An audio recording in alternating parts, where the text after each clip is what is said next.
Hi friends, welcome back to the channel profs learn. हम लोग जो मटेरियल के रिलेटेड जो कंसेप्ट हम लोग सीख रहे हैं friends in our series of sessions. आज का हमारा सीरीज में हमारा इंक्लूड होगा रिटर्न आउटवर्ड्स।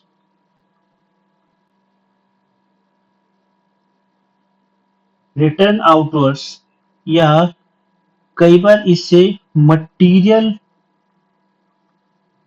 रिटर्न नोट भी बोलते हैं इसे फ्रेंड्स। ओके, अब ये एक्चुअली प्रोसेस होता क्या है फ्रेंड्स को समझने की ट्राई करते हैं हम लोग। एक्चुअली लेट्स से जैसे हमने हमारे लास्ट सेशन में देखा था कि हमारा गुड्स रिसीव नोट होता है। ओके,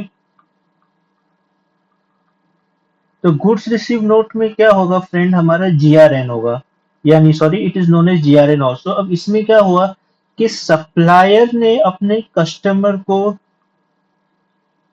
गुड्स सेंड किया। ओके, सप्लायर ने अपने कस्टमर को गुड्स सेंड किया और कस्टमर ने उसे एक्नॉलेज किया। अब एक्नॉलेज क्यों किया फ्रेंड्स, क्योंकि it was as per the requirement only, as per the requirement of customer goods थे, इसलिए कस्टमर ने उसे रिसीव किया और एक्नॉलेज किया। Now now assume a situation, let's say मेरे पास 10,000 क्वांटिटी ऑफ गुड्स का ही ऑर्डर था।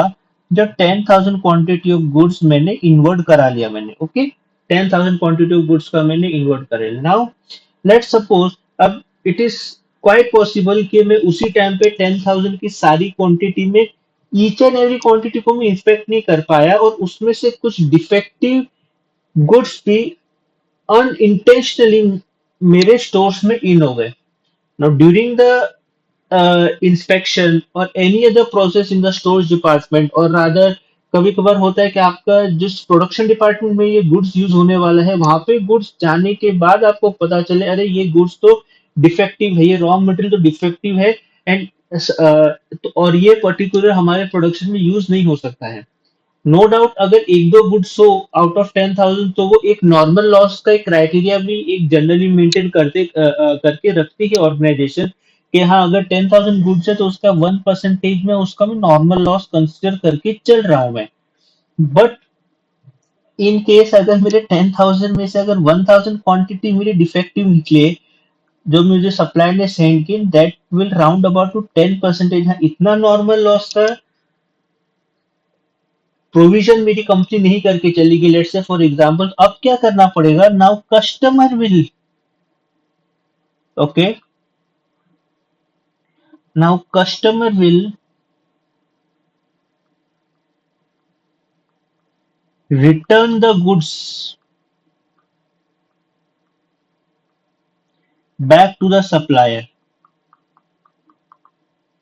It will return the goods back to the supplier. Yes, and this is known as return outwards or material return note। जब मैं as a customer अपने supplier को goods वापस भेज रहा हूँ due to one of the reason that is defect in the quality of goods, तो that is known as material return note के थ्रू, उस डॉक्यूमेंट के थ्रू मैं उसको मैं उसमें सप्लायर को वापस भेज रहा हूँ एंड उसको मैं रिटर्न आउटवर्ड्स बोलूंगा। अब ये पर्टिकुलर प्रोसेस होने के यानी रिटर्न होने के रीजंस क्या क्या हो सकते हैं friends, that will try to understand कि हमारे ये रीजंस क्या क्या हो सकते हैं। Will try to understand. पहला रीजन ये हो सकता है कि आपका डैमेज है, जो हमने डिस्कस किया कि हमारे ये डैमेज गुड्स आपने सेंड किए, that's why we are returning.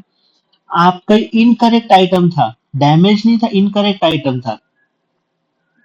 Okay, third, आपका क्वालिटी इश्यूज आ रहे हैं।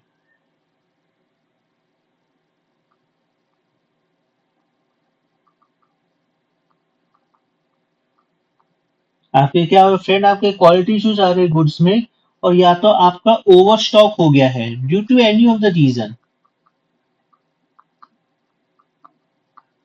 सो इन सब जनरली ये सब रीजंस के कारण ही आपका क्या होता है फ्रेंड्स, आपका गुड्स जो है वापस आपका रिटर्न होता है आपका। अब फ्रेंड्स ये गुड्स रिटर्न करने से मेरे कंसिक्वेंसेस क्या क्या हो सकते हैं, वो मैं शॉर्ट में समझने की ट्राई करता हूं मैं, ताकि हमें एक बेसिक प्रोसेस फ्लो हमें क्लियर हो। अब मैंने ये गुड्स में रिटर्न कर रहा हूँ, सो लेट्स से मेरा ओरिजिनल इनवॉइस मेरे सप्लायर का कितना बना था फ्रेंड्स, लेट्स से 10,000 का बना था। अब ये 10,000 का मेरा इनवॉइस बना था, यानी ये इतना मेरा पेबल अमाउंट है। ओके, आई नीड टू पे टू माई सप्लायर। नाउ मेरा कुछ रिटर्न हो रहा है,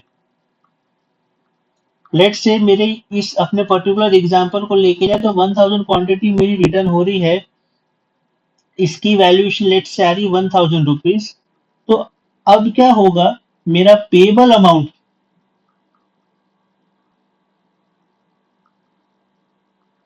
जो रिवाइज हो जाएगा वो हो जाएगा ₹9,000, और मेरा पेबल क्या होगा फ्रेंड्स, मेरा रिड्यूस हो जाएगा। एक तो ये कंसिक्वेंसेस होंगे।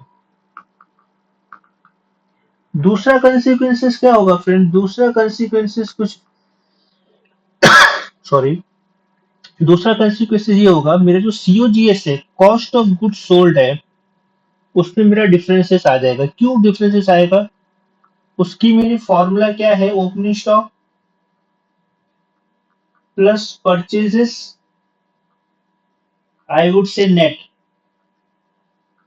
Minus closing stock. ओके, ये मेरा सीओजी से फॉर्म होगा। आपको नहीं लगता फ्रेंड्स, अगर जब मेरा यहाँ पे परचेजेस ही कम हो जा रहा है, मेरा पेबल कम हो जा रहा है, तो it will affect here also, and as a result मेरा सीओजीएस भी क्या हो जाएगा फ्रेंड्स, मेरा डाउन हो जाएगा। So this is the net effect, कि आप जब एक मटेरियल रिटर्न करते हो या आउटवर्ड आप लोग रिटर्न करते हो, तो आप लोगों का क्या होता है फ्रेंड्स, आप लोगों का ये सब इफेक्ट होता है। तो रिटर्न आउटवर्ड्स का ये छोटा सा कंसेप्ट है फ्रेंड, जिसके आपके साथ मैंने रीजंस मैंने डिस्कस किए, इसके साथ मैंने आपके कंसिक्वेंसेस भी डिफरेंस किए कि आपका पेबल अमाउंट पे आपका इफेक्ट आएगा, और उसके साथ साथ आपका सीओजीएस पे भी इफेक्ट आएगा friends.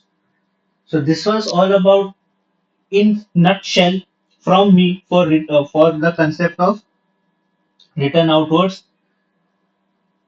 If you have any doubts, please feel free to comment in the comment section, and please keep liking, sharing, and subscribing your channel, The Profs Learn, and keep learning and happy learning, friends. Thank you very much, friends. Thank you for your time.